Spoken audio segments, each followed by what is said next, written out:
La muerte del general Juan Vicente Gómez trajo como inmediata consecuencia la elevación a la presidencia de la República del general Eleazar López Contreras, cuya secretaría servía yo como jefe de servicio del Ministerio de Guerra y Marina para diciembre de 1935.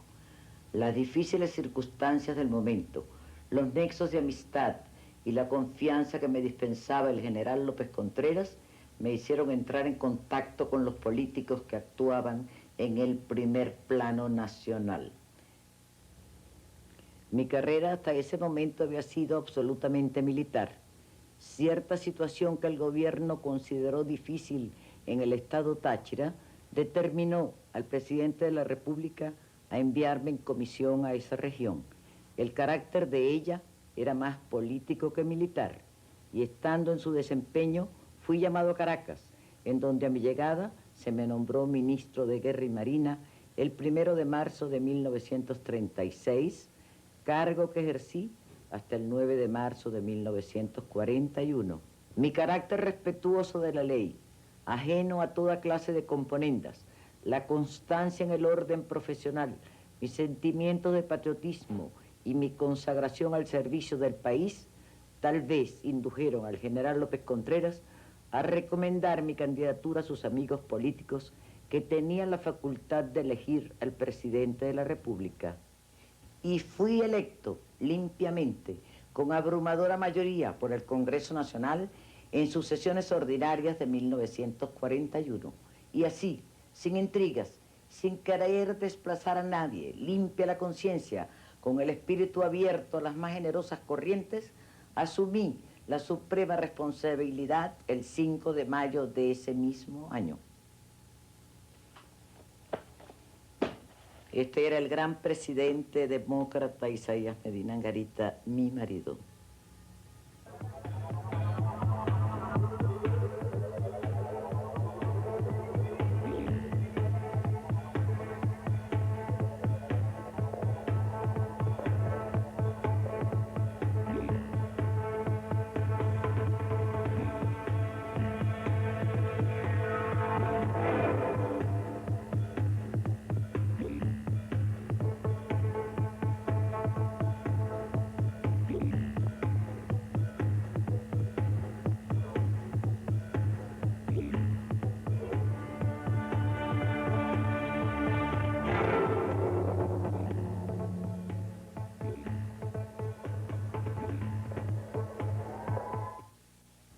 En la necesidad de reforzar cada vez más nuestro comité directivo, pensé que la presencia de Delgado Chalbó era muy importante. Y aunque Pérez Jiménez se mostró siempre en desacuerdo con esto, yo que disfrutaba de su amistad y que hacía guardias, coincidíamos en la guardia en la escuela militar, me permití ponerlo en conocimiento del movimiento que estaba en marcha. Delgado se sorprendió, casi puedo decir que se asustó, y me dijo: Edito, eso es muy peligroso, tenga cuidado con lo que dice. Entonces yo le contesté, le dije: mire, mi mayor, debo advertirle que a estas alturas nosotros estamos en condiciones de poder hacer esto y esto y esto y esto. Y aunque usted entre o no entre, esto marcha. Ya el 16 de octubre, en las antevísperas de estallar el movimiento, me comunicó con urgencia, con carácter de urgencia, el mayor Delgado Chalbó, que por varios conductos sabía que estábamos descubiertos y me pidió la opinión. Yo le contesté: aquí necesitamos convocar con carácter de urgencia a Betancourt y sus líderes, o su comando, para pedirles, para exigirles que nos señalaran con precisión cuál era el aporte, el apoyo, la ayuda que ellos nos iban a prestar en la acción, en las acciones que se iban a desarrollar. Pero haciendo hincapié en que no debíamos señalarle a ellos o decirles o hacerles saber o hacerles comprender que estábamos descubiertos, porque estábamos seguros que si lo advertían se nos iban a espantar. Fue así como esa tarde del 16 de octubre nos reunimos en la casa de la señora madre de Delgado en El Paraíso. Yo fui precisamente con Héctor Ramírez a la casa de la señora madre de Carlos Delgado, allá en El Paraíso, allá al lado de Villa Zoila. Bueno, allá fuimos para entrevistarnos con Rómulo Betancourt y informarle pues de la situación que teníamos entre manos y que no era posible esperar que íbamos a lanzar el movimiento. En realidad nosotros no teníamos fecha precisa para el movimiento. Esperábamos o habíamos señalado como consigna que si los oficiales, que si se dictaba orden de acuartelamiento o que si se hacía preso a algunos oficiales, entonces se le diera comienzo se iniciara el movimiento. Esa reunión fue alrededor, aproximadamente a las 9 de la noche. Ahí se decidió que se buscase al señor Betancourt y para ello fueron comisionados el doctor Edmundo Fernández y el teniente Horacio López Conde. Ya sabíamos que estábamos descubiertos. Ya para el 14 de octubre se había tenido conocimiento de que algo grave en tal sentido estaba ocurriendo, porque el presidente Medina tenía conocimiento de ello, ¿no? Este conocimiento lo teníamos debido a que Helio Quintero, ingenuamente siempre, comentaba que mi tío me dijo esto, mi tío me dijo lo otro, y entre eso nos decía que mi tío inclusive tiene la lista ya de los que están conspirando. En ella se encontraban, entre los que recuerdo, el teniente Francisco Gutiérrez, mayor Delgado Chalbó, el mayor Marco Pérez Jiménez, el capitán Vargas y el teniente Héctor Ramírez. E hicimos concurrir con carácter de urgencia a Betancourt. Se le planteó ahí el objeto de la reunión, advirtiéndole que era preciso ya concretar estas exigencias, puesto que había el peligro de poder ser descubiertos, ¿no? Y que necesitamos pues tener bien planificada la acción. Betancourt contestó que él no podía tomar una decisión por él mismo sin consultar con sus líderes. Que como los líderes estaban reunidos en Caracas con motivo del meeting que se iba a celebrar el día lunes y que por haber llovido se pospuso para el día miércoles 17 de octubre, entonces él proponía tener con los líderes del partido una reunión el jueves 18 en la mañana. Luego se reuniría con nosotros en la tarde y entonces ya podían decirnos cuál era la colaboración que ellos podían prestarnos. Hasta este momento no hay ningún compromiso ni ninguna cuestión de cómo se estructuraría propiamente el gobierno. Aquella noche, en la reunión de esa noche, yo experimenté una verdadera decepción cuando oí que el mayor Julio César Vargas, inocente y poco avisado en los manejos políticos, como éramos todos los militares que nos metíamos en aquellos asuntos por primera vez, le dijo a Betancourt: hagan ustedes con el poder civil lo que ustedes quieran, que nosotros nos encargaremos exclusivamente del ejército.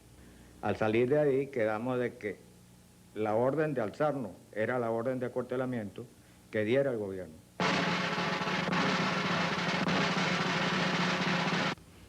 El 17 de octubre, la víspera del 18, nosotros sabemos que estamos descubiertos. El 17 de octubre, el general Medina tuvo la primera noticia de la conspiración militar. Se entera el 17 de octubre, tarde en la noche, por uno de los mismos conspiradores o golpistas que quizás, pienso yo, que le remordería la conciencia, se valió de un edecán y le comunicó lo que lo que iba a pasar. Medina, respetuoso, encarga a un oficial del ejército de hacer averiguaciones, pero con la absoluta el pedimento de que tratase con gran cuidado a todos esos mozos, porque no era conveniente comprometer su carrera. Se quedó así, le dijo, y tengan mucho tacto, porque esta denuncia que acabo de recibir puede ser una infamia, y yo no creo que esos jóvenes vayan a hacer una cosa de ese género.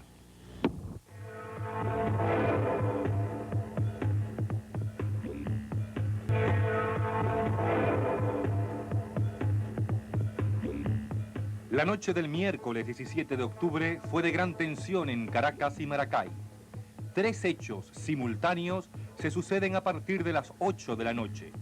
Una cena en la escuela militar, un mitin en el Nuevo Circo y una reunión en la casa del capitán Mario Vargas. Son los prolegómenos del alzamiento del 18 de octubre. Ahora hablan los protagonistas. Es ya la tarde del 17 de octubre, cuando el mayor Delgado me comunica en la escuela militar que estábamos descubiertos y que observaba con mucha preocupación que había sido invitado por el coronel Ruperto Velasco, director de guerra, y por el director de la escuela militar a cenar esa noche en el instituto. Esto venía junto con las demás informaciones a ratificarnos pues la situación que estaba viviendo el movimiento, que estábamos pues en manos del gobierno, que estábamos descubiertos. ¿Por qué? Porque eso significaba que el gobierno ya iba a tomar la iniciativa. Aquella asistencia no acostumbrada del coronel Ruperto Velasco, del director de guerra, a una cena en la escuela militar, con una invitación especial para el mayor Delgado, junto con otras informaciones que nos habían llegado, eso nos decía pues que nosotros estamos descubiertos y que el gobierno iba a tomar la iniciativa. Fue entonces cuando Delgado me pregunta, Edito, ¿y qué le parece? ¿Qué hacemos? Le dije, todo el mundo acuartelado. En la escuela queda todo el mundo acuartelado, menos yo, que voy a salir a tratar de tomar contacto con los cuarteles para ponernos en alerta de que los sucesos pueden estallar en cualquier momento. El coronel Velasco fue allá a hablar con nosotros, una cosa inusitada,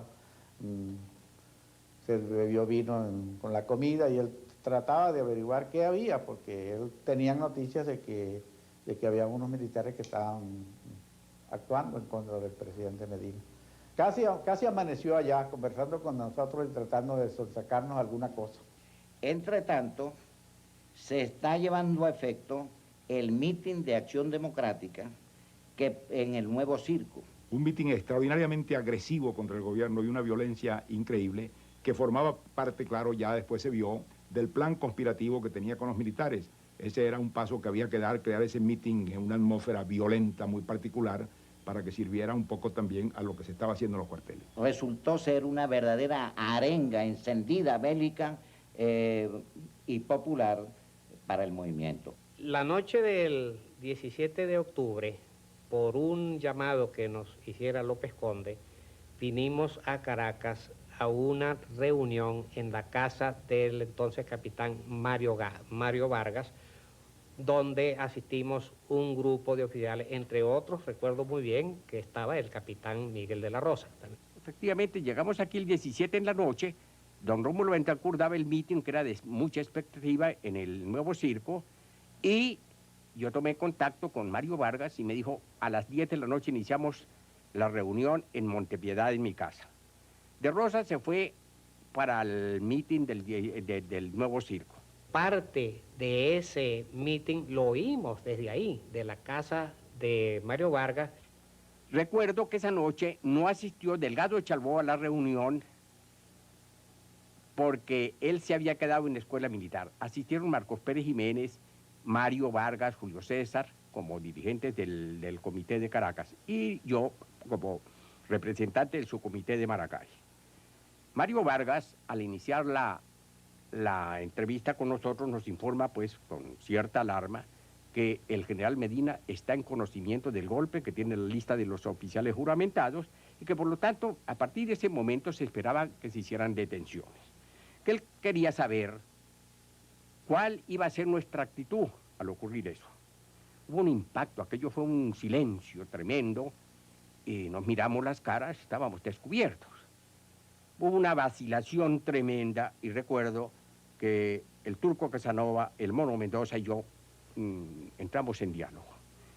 Y entonces interviene Julio César Vargas, Marco Pérez Jiménez, con una intervención desconcertante.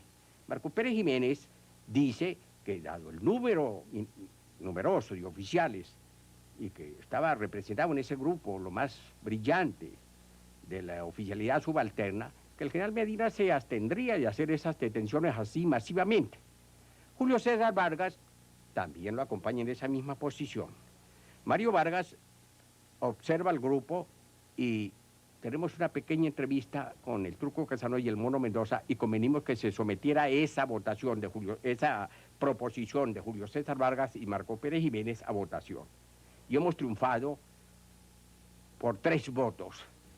La consigna fue entonces que debíamos actuar el día 18, puesto que ya el general Medina había dado órdenes de acuartelamiento y sobre la marcha de detención de algunos oficiales.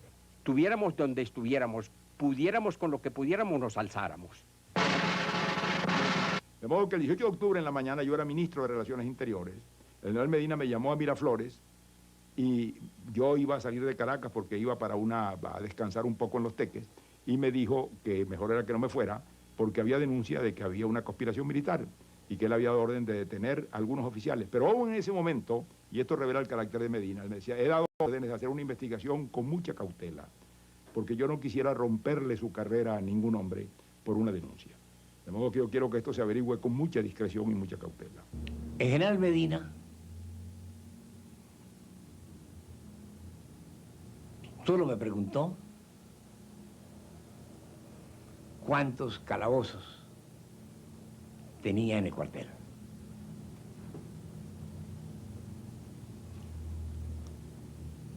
Yo le respondí que solo 2, puesto que los detenidos se encontraban siempre o eran enviados al retén de la cárcel Modelo. Como a las 11 y pico de la mañana, más o menos, llegó allá detenido el mayor Pérez Jiménez, acompañado por el general Chalbo Cardona. Más tarde, parece, llegó Julio César Vargas. Nos llega la noticia de que han hecho preso al comandante Julio César Vargas, a López Conde, al capitán Velasco, al mayor Pérez Jiménez, y que el mayor Delgado ha sido solicitado para cumplir una comisión con el director de guerra en Coro, que el capitán Mario Vargas era solicitado por el director de la escuela para contar un dinero en su habitación. En esta expectativa, los oficiales que estábamos en la escuela, entonces buscábamos dónde reunirnos, dónde cambiar impresiones, dónde tomar la decisión definitiva. Fue entonces cuando nos reunimos bajo la escalera que daba a la cocina y exponiendo cada uno su punto de vista, dijo Delgado, si voy yo al ministerio, me van a hacer preso como un tonto. Y si no va, agregué yo, va a ser declarado en rebeldía. Entonces, vamos a alzarnos, vamos a tomar la decisión. Los oficiales armarse, agregué yo. Y yo tomé rumbo hacia la biblioteca de la escuela, donde los alféreces estaban preparando sus exámenes, porque, repito, o hago la aclaratoria de que estábamos en los exámenes finales. Y cuando llegaba al comedor de oficiales, vi que un grupo de ellos traía ya preso al director de la escuela. Visto esto, el mayor Delgado me conminó a quedarme yo con el director de la escuela para conducirlo al calabozo mientras él se ocupaba de otras cosas. Y cuando marchábamos hacia el calabozo, vi que otros oficiales traían preso ya al director de guerra que ofrecía resistencia. Ya a las puertas del calabozo, me grita Mario Vargas: Edito, háblale al personal. Estoy yendo a los cuatro vientos un timbre de alarma y la formación de cadetes firmes en el patio principal, presa de la emoción más grande. Entonces, así les arengué: cadetes, dije, la suerte de la República está echada. Hemos iniciado un movimiento revolucionario encabezado por la juventud militar. Necesitamos mucha serenidad, mucha decisión y un gran valor. A las armas. Estoy yendo y pegando un salto los cadetes, entre gritos y alegría, fueron a empuñar las armas. Se había iniciado así el movimiento del 18 de octubre de 1945. Para el 18 de octubre de 1945, yo era el jefe de guardia en el Palacio Miraflores. A las 9:30, poco más o menos, el teniente Carlos Morales, oficial de enlace del movimiento revolucionario, me informó de que de parte del comando revolucionario que estuviera listo. Seguidamente, yo informé a los oficiales comprometidos de lo que estaba sucediendo.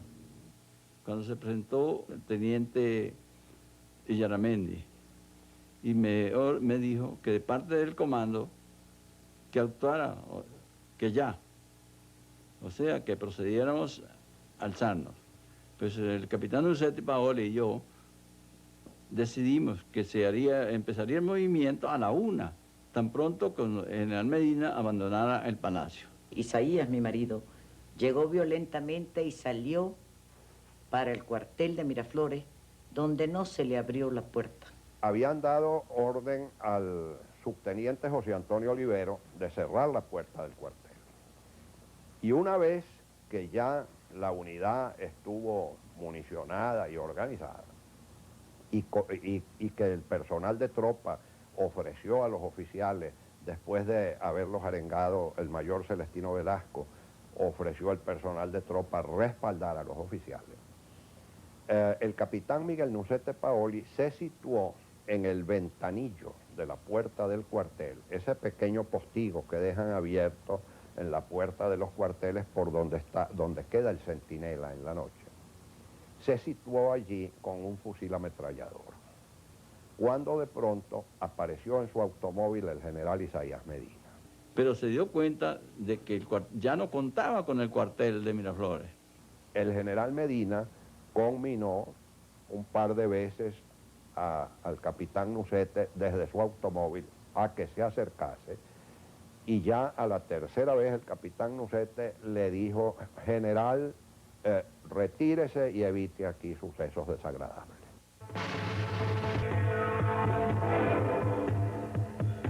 Recuerdo que estaba en mi oficina, que compartía con Raúl Lioni, en la esquina de Altagracia, el 18 de octubre, como a cerca de la 1 del día, ya todos se habían retirado y yo estaba a punto de retirarnos cuando sonó el teléfono.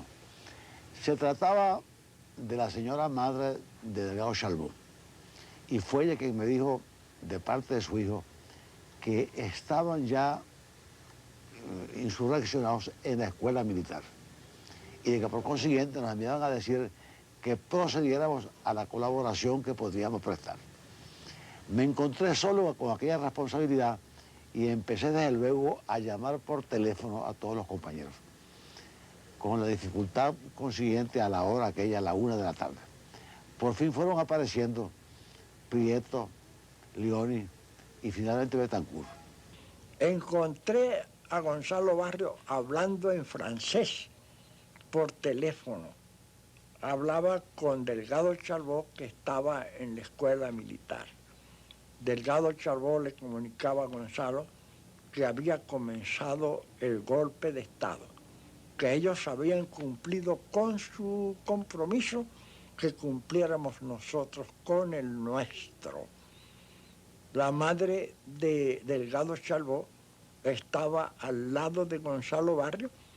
Recuerdo que le dije a la señora Delgado Chalbaud, dígale usted a Carlos que deben contar con el hecho de que nosotros no tenemos una organización militar que pueda proceder como ellos a dar una orden que se cumpla automáticamente. Nosotros vamos por sorpresa, el estallido, tenemos que comunicarnos con nuestra gente y creemos que solo en horas de la noche podría revelarse participación nuestra. Inmediatamente yo me fui a la librería. Mi librería era centro de reunión y allí llegaban los militares para llevar las noticias, haciéndose reconocer con una consigna: China en armas. Llegaban buscando el libro China en armas en la librería. Yo podía entonces retirarme al fondo de la librería con el militar para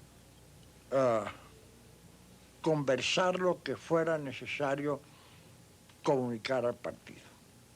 Nos fuimos a almorzar a un restaurante que estaba cerca de Altagracia, en espera del desarrollo de los acontecimientos y para discutir las medidas que podríamos tomar. Allí hicimos una reunión que pareció pesimista porque estábamos convencidos en ese momento de que era muy difícil que se pudiera dar el golpe cuando en realidad surgía como una cosa abortada porque el gobierno había hecho presos a algunos militares. Una de las circunstancias más difíciles que atravesamos en aquel momento es el hecho, o derivada del hecho, de que no podríamos haber dado publicidad a nuestra participación en el movimiento, publicidad previa, porque esto hubiera sido revelar la existencia de la conspiración y por consiguiente denunciarla.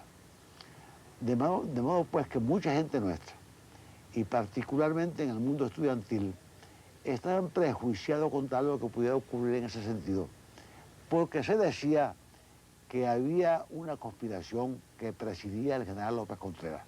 Resolvimos en ese momento que solamente dos personas, Betancur y Leoni, asumieran la responsabilidad de las reuniones con los militares para tratar de salvar el partido. Recuerdo que estando en el restaurante se oyeron algunos disparos.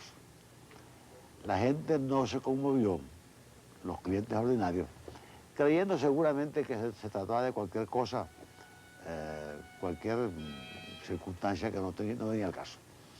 Pero nosotros que sabíamos lo que ocurría nos levantamos, salimos y entonces nos dedicamos a movilizar a nuestra gente en cuanto podríamos para la tarde.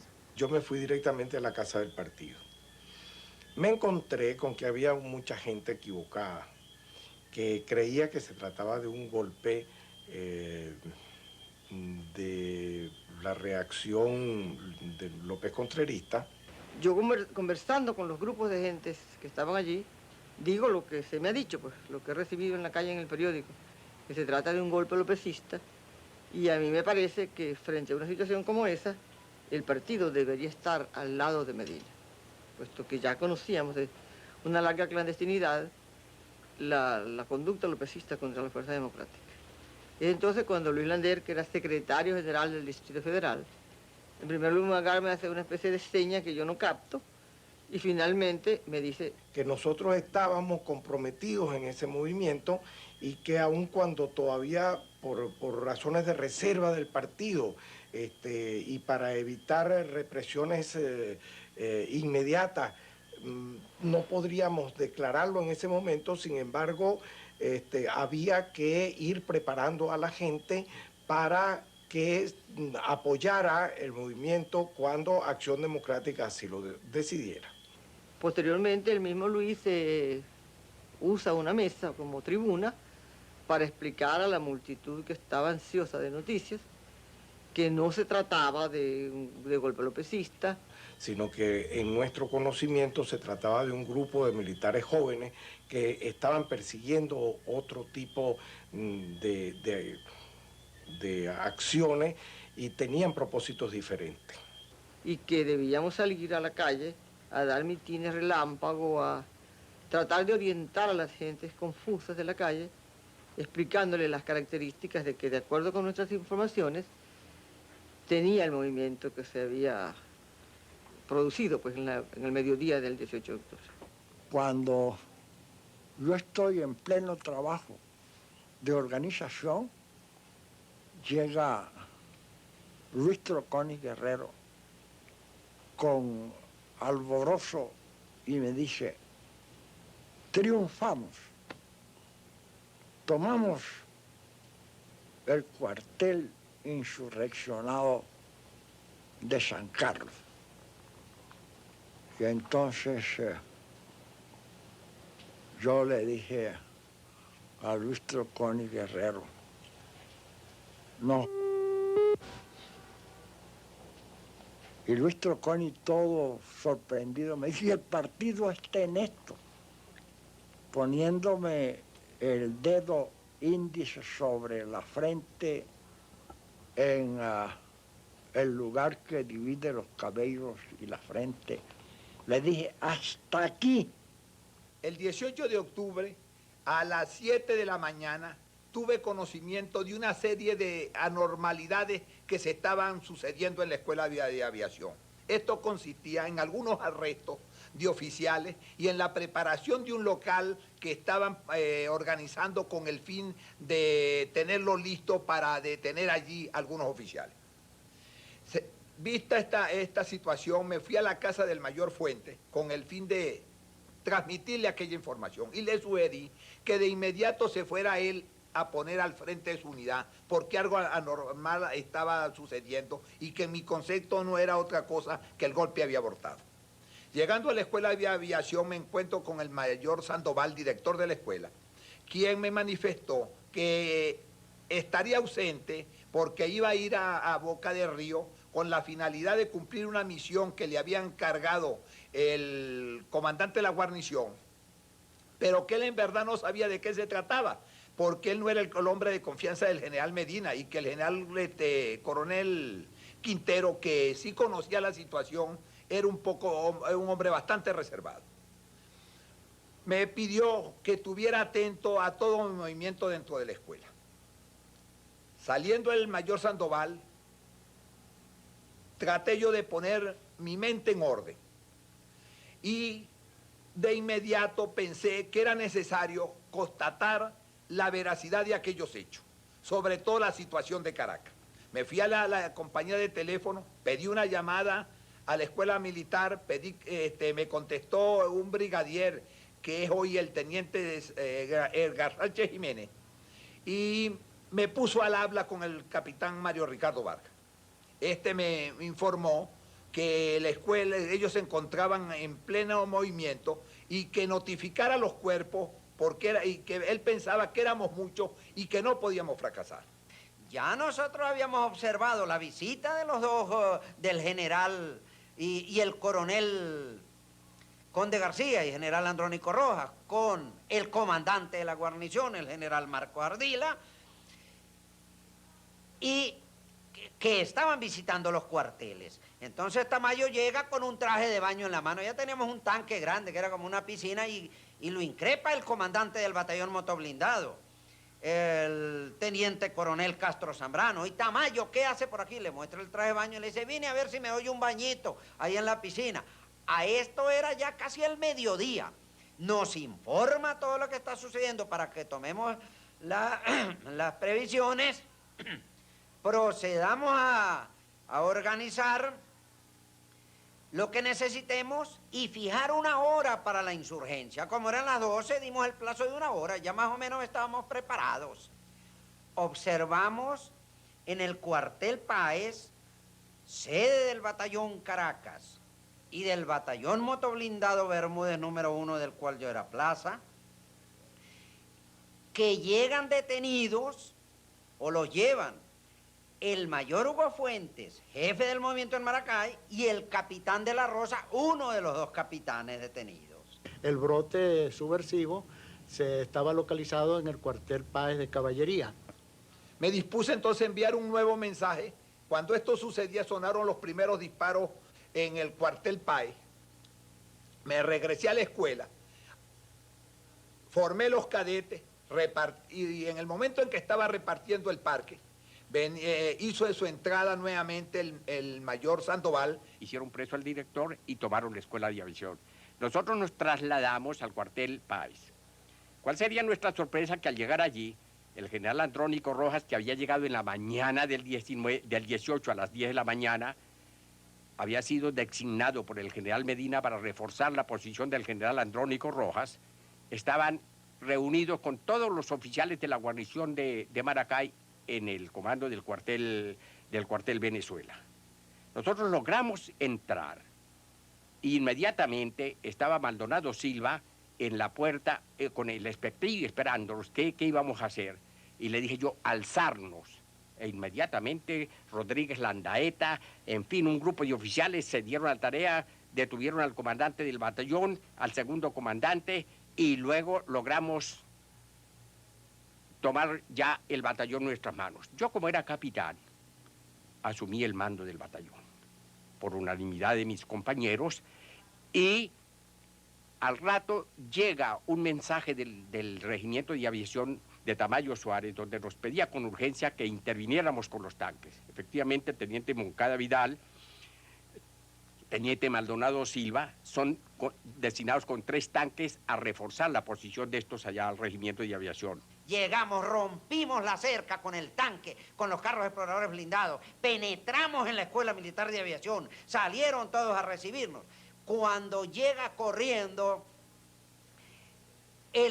creo que era maestre López García, su oficial profesional de carrera, a informar que un batallón ha tomado el Regimiento de Aviación. Yo me voy con Moncada Vidal, con el teniente Moncada Vidal en el carro de asalto y me voy bordeando los hangares.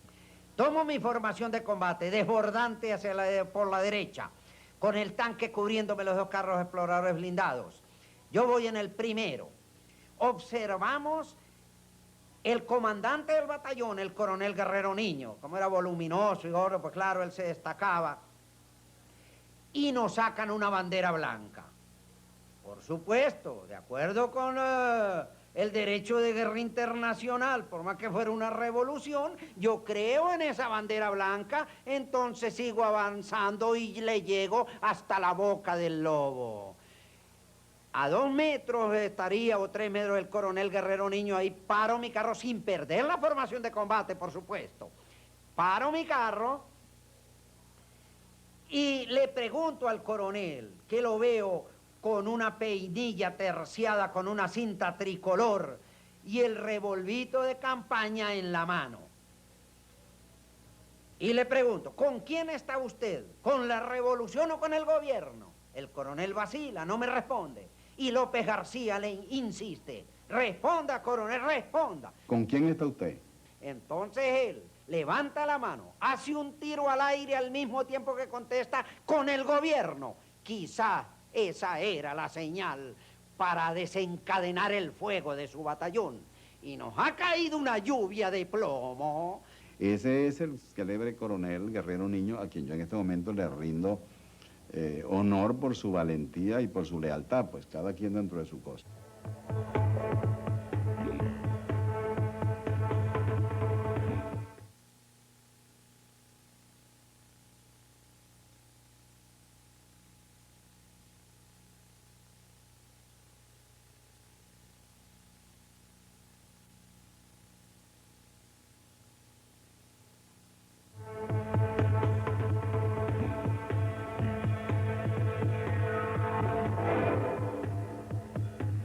Vine a mi casa y como a las 2 de la tarde recibí una llamada del director de telégrafos, el señor Romero Burgos, para entonces, quien me manifestó que sería bueno que me trasladara a mi despacho de Caracas porque la situación no estaba tan normal como siempre.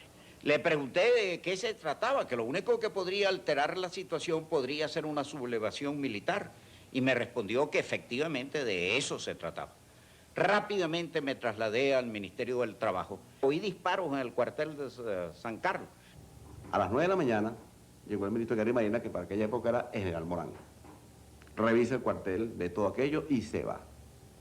Después que se va, el capitán Emilio Castro, que está de servicio, fue detenido en su pieza, o sea, en su habitación. Después de eso viene un grupo de militares a buscar al capitán Emilio Roa Castro, que está detenido, para llevárselo. Entra el grupo, entra a su pieza, su cuestión, y se lo llevan. Cuando va saliendo, por la prevención, el grupo de oficiales con el capitán Zambrano en el medio, se oye un disparo, otro disparo y otra plomazón. Cayó el teniente Zambrano, cayó Galaví, cayó el coronel, el comandante del cuerpo, cayó herido, el capitán Emilio Roa Castro herido, después se murió. Y total, comenzó el de pelote, de plomo para allá y plomo para acá. De la prevención nos disparaban, nosotros disparábamos a prevención. Nosotros buscábamos quién era que nos disparaba. Entonces uno veía para el techo y nada, veía para el lado. ¿Quién nos dispara, chico? Entonces uno veía hacia el frente, veía un compañero, veía a un lado, veía a otro compañero. Entonces uno no sabía qué era lo que pasaba y quién era que nos disparaba. Y a quién le disparábamos nosotros. Entonces se calma la plomazón, entonces aparecen una cantidad de muertos en el patio, en oficiales. Llega el general Medina con un ayudante y forma a todos los oficiales en la parte principal del cuartel y comienza a interrogarlos uno por uno, preguntándole, ¿usted está conmigo? Entonces el oficial le contestaba, sí, mi general. ¿Usted está conmigo? Sí, mi general. ¿Usted está conmigo? Sí, mi general. Cuando llegó el turno al coronel Marquelli Padrón, él no contestó rápidamente, sino contestó un poquito retardado. Entonces el general Medina reaccionó violentamente contra él, pensando que ese sí estaba metido en el movimiento. Le dijo, métame a este oficial inmediatamente al calabozo. Más tarde, después de que el general Medina sale del cuartel, llega el general Pereda Bermúdez con un montón de cajas de municiones y varias armas largas, tratando de buscar al general Medina, porque él lo andaba buscando en todas partes y no lo encontraba, y llamando por teléfono y preguntándole a todos los oficiales, ¿usted sabe dónde está el general Medina? ¿Dónde está el general Medina? Que yo tengo que hablar con él. Él sale de ahí y se va para el cuartel San Carlos.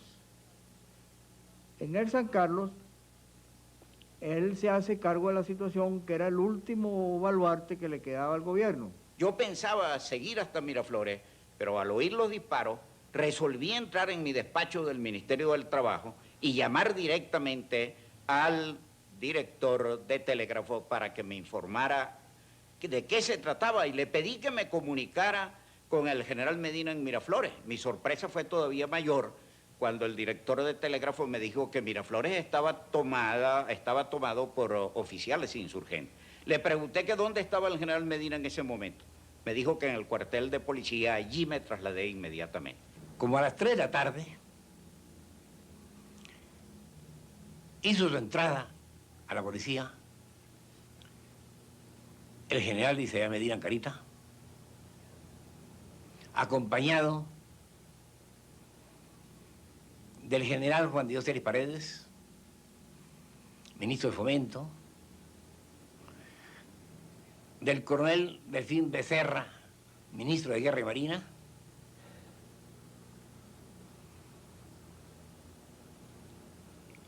y de sus decanes.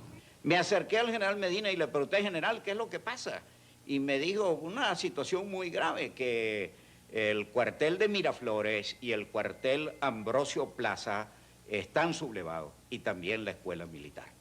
En ese momento llegó Antonio Arraiz, que era entonces director del Nacional, y el general Medina, dirigiéndose a él, le dijo, ya usted ve, Antonio, lo que pasa por estar los periódicos siempre criticando la obra del gobierno, diciendo que los gobernantes son incapaces. Ve tú a dónde nos ha conducido la inconversión. Allí el general Medina impartió algunas instrucciones al gobernador de Caracas y al jefe de la policía, y salió acompañado de Celis Paredes a tomar su automóvil. Yo le manifesté mi deseo de acompañarlo y gustosamente aceptó mi indicación. Cuando pasamos por la esquina de San Francisco ya había gente agolpada allí en la esquina. Al paso del presidente lo vitorearon con entusiasmo. Llegamos al cuartel Ambrosio Plaza. Iba con el gabinete y también como con unos 20 oficiales entre generales y coroneles. E iba con los decanes y además con varios camiones llenos de tropa, llenos de guardias nacionales. El general dispuso allí algunas cosas, se le veía dando algunas órdenes y después se dirigió hacia el sitio donde estábamos el teniente Camargo y yo, y hacia atrás, hacia la enfermería, que estaba fuera del cuartel, y entonces nos dio la mano a cada uno y nos dijo que esperaba que lo ayudáramos en esa circunstancia. El general Medina hizo una revisión de los distintos locales, de allí salió hacia su casa que estaba en Las Barrancas, yo lo acompañé hasta allí, saludó a su señora, la informó de la situación, y al bajar me dio instrucciones de que llamara directamente yo al gobernador de Caracas para que mandara fuerzas policiales a custodiar los distintos servicios públicos, el telégrafo, el teléfono, los acueductos, y salimos de nuevo para el cuartel Ambrosio Plaza. Y le pedimos a Medina que nos diera fusiles para armar a la clase obrera.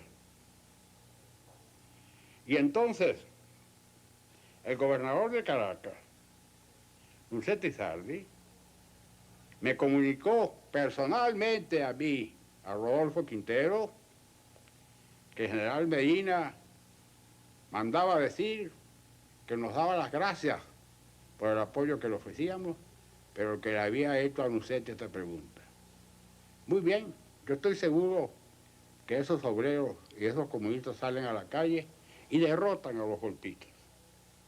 Pero el problema es, después que los derrotan, ¿qué van a hacer comunistas con las armas en la mano? ¿Quién se las va a quitar? Volvimos al Ambrosio Plaza. Allí llegamos a las 4 de la tarde aproximadamente, entre las 4 y las 4:30. Se instalaron en el casino del cuartel. De esto informaba yo continuamente a los oficiales comprometidos y ya para entonces habíamos descartado la posibilidad de una intervención dentro del cuartel, pues éramos minoría con respecto a la guardia, las tropas gobernistas que se encontraban instaladas allí. El general Medina recibió algunas informaciones de tipo militar y al poco rato empezaron a llegar los ministros convocados para una reunión urgente de gabinete. El único punto a tratar en el gabinete fue el de la suspensión de garantía. El coronel Romero Aljona, comandante del regimiento, se notaba cierto nerviosismo, cierta preocupación y cierta desconfianza hacia nosotros. Como a las 7:30 de la noche me llamó y me dijo que el general Medina me necesitaba en el casino. Me trasladé allá, entonces me ordenó redactar unos telegramas a todas las guarniciones del interior, ordenándoles movilizarse inmediatamente hacia Valencia, donde debían de concentrarse y esperar nuevas órdenes. Se sucedieron varios disparos en el cuartel Ambrosio Plaza con fuerzas que venían a atacarnos probablemente de la academia militar. Y muy particularmente cuando un contingente al mando de un teniente fue a hacer una inspección en las colinas adyacentes y se devolvió contra nosotros en el Ambrosio Plaza y disparó sus armas. Abrimos fuego hacia el cuartel con una de las ametralladoras, mientras la otra se retiraba hacia el barrio Unión. Ya hecho esto, hacíamos lo mismo con la siguiente, y así logramos llegar hasta la carretera del Atlántico para ese tiempo, llevando 40 hombres, 40 fusiles, 2 ametralladoras Hawking, 2 cajas de municiones y 2 fusiles ametrallador. Era todo el armamento de que disponíamos. Sobre las crestas del observatorio, el gobierno había establecido alrededor de 600 o 700 elementos de tropa sobre las crestas del observatorio, sobre la escuela militar. Entonces, dije que yo iría al observatorio. Y oponiéndome al capitán Rómulo Fernández, que no me quería dejar marchar, nombré 9 cadetes, sirvientes de pieza, y con un mortero me trasladé a la parte anterior del observatorio. todo estaba oscuro, las avanzadas nuestras se estaban estableciendo en la llamada Vuelta de los Olivos. Pude llegar hasta el observatorio sin tropiezos y establecer mi pieza, hacer el reglaje correspondiente y disparar una salva de morteros sobre el cuartel Ambrosio Plaza. El propósito mío era hacer sentir al gobierno que estábamos fuertes, pero en realidad no lo estábamos en ese momento. Aparentemente no lo estábamos. Y yo insistía en que la velocidad inicial de la sorpresa había que aprovecharla. Que por consiguiente yo iba a bombardear el cuartel. Felizmente el bombardeo surtió los efectos que yo quería conseguir. Especialmente cuando estallaron en el patio del cuartel Ambrosio Plaza, en el patio de la caballería, estallaron varios morteros que eran dirigidos desde la escuela militar. Hubo un ambiente de gran confusión y expectativa. Antes hubo un momento de verdadero optimismo en el cuartel Ambrosio Plaza. Fue cuando el general Medina recibió del coronel Pereda Bermúdez directamente la información desde el cuartel San Carlos de que había recapturado ese cuartel y que desde ese instante se podía contar con ese reducto militar en favor del gobierno. Nuestro movimiento para otro combate, someter el cuartel Bolívar. Entonces se organiza como ya llegan las 8 de la noche más o menos, un ataque con todos los tanques, los carros de combate, con los carros exploradores blindados, ametrallándolo inclusive con la aviación por arriba. Y se desencadena aquel ataque. Yo creo que 50.000 tiros por lo menos se le dieron al cuartel Páez. Con la ayuda interior de Carlos Julio Ramírez y Pulido Barreto, que sabotearon adentro, al fin se sometió el cuartel. Una vez tomado Maracay, nos preguntamos, bueno, ¿y qué estará ocurriendo en Caracas?